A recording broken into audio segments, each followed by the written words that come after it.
तो नमस्कार दोस्तों, मैं नीरज स्वागत करता हूं आपका डीएनडी क्लासेस में। और इस वीडियो में हम क्वेश्चन नंबर सेकंड यानी जो आपकी एनसीईआरटी वाली बुक है उस एनसीईआरटी वाली बुक का क्वेश्चन नंबर सेकंड यहां पर देखने वाले हैं। एक स्तंभीय रोकड़ बही जिसमें हम अमाउंट का एक ही कॉलम बनाते हैं। तो परफॉर्मा आपको पता ही है, जैसे कि हमने लास्ट वीडियो में बताया था, एक क्वेश्चन हम पहले सॉल्व कर चुके हैं। इस वीडियो में क्या करने वाले हैं, हम दूसरा क्वेश्चन सॉल्व करने वाले हैं एनसीईआरटी का। तो देखो फटाफट से शुरू करते हैं। तो देखो यहाँ पर क्या बोल रहा है, नवंबर 2016 माह के निम्न सौदों को एक स्तंभीय रोकड़ बही में लिखिए। ठीक है भैया, एक स्तंभीय रोकड़ बही बना देते हैं। यहाँ पर पहली तारीख को, यहाँ पर डेट 1 को आपको बोल रहा है कि हस्त रोकड़, मतलब आपको बैलेंस बता रहा है, वो ओपनिंग बैलेंस बता रहा है। तो हम यहाँ लिख देंगे टू बैलेंस बीडी और अमाउंट के जो राशि का कॉलम है उसमें लिख देंगे भैया 12,500 रुपए। आगे क्या बोल रहा है, आगे बोल रहा है हरि को नकद भुगतान 600 रुपए। हरि को हमने क्या कराया भैया, नकद में भुगतान कराया। अब जैसा कि मैंने आपको पहले ही बताया था कि जो ये वाली साइड है डेबिट साइड है, ये डेबिट साइड कौन सी साइड कहलाती है भैया, रिसीव्ड साइड, मतलब प्राप्ति वाली साइड। और ये जो क्रेडिट साइड है, ये वाली साइड कौन सी कहलाती है भैया, पेमेंट साइड, मतलब भुगतान वाली साइड। तो अगर किसी का भुगतान करेंगे तो हम लिखेंगे भैया पेमेंट वाली साइड में, और अगर हमें कुछ पैसा मिलेगा तो हम किधर लिखेंगे, रिसीव्ड वाली साइड में लिखेंगे। तो यहाँ पर हमने क्या करा है, यहाँ पर हरि को नकद भुगतान करा है, तो भैया इधर भुगतान वाली साइड में आ जाएगा। डेट डाल देंगे हम यहाँ पर 4 तारीख, और यहाँ पर हम क्या लिख देंगे भैया, बाय हरि। हरि को दिया है तो बाय हरि लिख देंगे भैया। कितना भुगतान करा है हरि को, 600 रुपए का भुगतान करा है, तो यहाँ कितना लिख देंगे भैया, 600 रुपए। इसके बाद में ये क्या बोल रहा है, 7 तारीख को माल की खरीद। हमने क्या करा है, माल खरीदा है भैया। अब माल खरीदेंगे तो भुगतान करना पड़ेगा, तो भुगतान वाली साइड में ही आएगा। तो यहाँ पर भैया ये आ जाएगा, डेट शाम को क्या लिखेंगे, बाय परचेस। और परचेस खरीदा है कितने का भैया, 800 रुपए का खरीदा। चलो अच्छी बात है, क्या कर सकते हैं। आगे बोल रहा है 12 तारीख को कि अमित से नकद प्राप्ति। अमित से हमें क्या हुआ है, नकद प्राप्त हुआ है, तो भैया प्राप्ति वाली साइड लिखेंगे। किससे मिला, अमित से मिला है ना, तो हम यहाँ लिख देंगे भैया टू अमित। और कितना लिख देंगे, 1960 रुपये उसने बोला है, लिख देंगे, क्या दिक्कत है।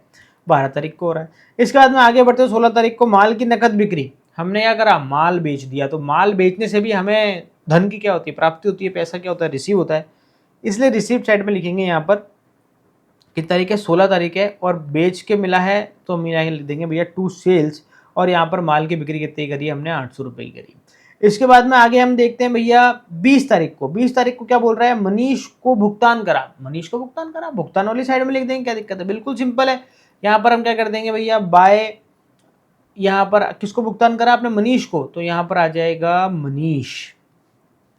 कितना भुगतान करा, 590 का भुगतान कर दिया। आगे बढ़ते हैं भैया 25 तारीख को। 25 तारीख को क्या बोलता है, ढुलाई का भुगतान। ढुलाई मतलब वेजेस, हमने वेजेस चुकाए, खर्चा करा है यहाँ पर हमने एक। तो यहाँ पर क्या आ जाएगा भैया, बाय हम क्या लिख देंगे, वेजेस लिख देंगे। ठीक है, आपको इंग्लिश में ही लिख के आना है, कोई दिक्कत वाली बात नहीं है। अब पूरी अकाउंटेंसी इंग्लिश में ही होती है। आपको क्वेश्चन वहाँ पर इंग्लिश और हिंदी दोनों मिलता है हमेशा पेपर के अंदर। तो आपको क्या करना है, इसको हिंदी और इंग्लिश दोनों में ही समझना है, क्योंकि आगे जब आप कॉलेज में पढ़ाई करेंगे ना मेरे दोस्तों, तो आज सब इंग्लिश में आएगा।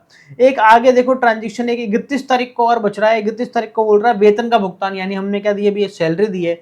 यहाँ पर फिर से भुगतान करा है, तो भुगतान वाली साइड में क्या लिख देंगे, बाय सैलरी। और यहाँ पर कितनी सैलरी होगी, 1000 रुपये, तो हम यहाँ पर कितना लिख देंगे, बस 1000 रुपये। यहाँ पर हमारा क्वेश्चन के जितने भी पॉइंट थे वो सारे के सारे हमने क्या कर दिए, यहाँ पर लिख दिए। अब तो हमें क्या निकालना है भैया, इसका शेष निकालना है, इसका बैलेंस निकालना है। तो बैलेंस निकालने के लिए 2 लाइनें छोड़ो, और 2 लाइनें छोड़ने के बाद में ऐसे अमाउंट के कॉलम बना लो। बनाने के बाद में अब क्या करना है, इसके बाद में आपको लगानी है भैया टोटल। टोटल लगाओ भैया पहले डेबिट साइड की। तो डेबिट साइड में देखो कितना था, 12,500 था, 12,500। उसके बाद में 1,960, उसके बाद में 800 रुपये। तो यहाँ पर डेबिट साइड टोटल आ रही है 15,260 भैया, 15,260 टोटल आ रही है। अब हम लगा लेते टोटल किसकी, क्रेडिट साइड की। तो क्रेडिट साइड में कितनी भैया, 600 दे रखा पहले, फिर 800 दिया इसने, फिर 960 दिया, फिर 100 दिया, और फिर 1000 दिया। तो यहाँ की टोटल आ रही है मात्र 3,090 रुपये। अब हमें लानी कितनी है, यहाँ की भी टोटल लानी है 15,260, पर यहाँ की टोटल आ रही है 3,090। तो हम क्या करते हैं, यहाँ पर 3,090 को माइनस कर देते हैं 15,260। तो यहाँ पर कितने कम पड़ रहे हैं, 12,170 क्या पड़ रहे हैं, कम पड़ रहे हैं। तो ये जो आपके 12,170 निकल के आया ना मेरे दोस्तों, ये निकल के आया इसका बैलेंस। और हम यहाँ लिख देंगे भैया बाय बैलेंस CD। इसके आगे लिख देंगे बैलेंसिंग फिगर। यही आपका आंसर है, और 31 तारीख का ये जवाब है। तो मेरे दोस्तों यहाँ पर हमने कैश बुक का क्वेश्चन कंप्लीट कर लिया है, question number second NCERT book का।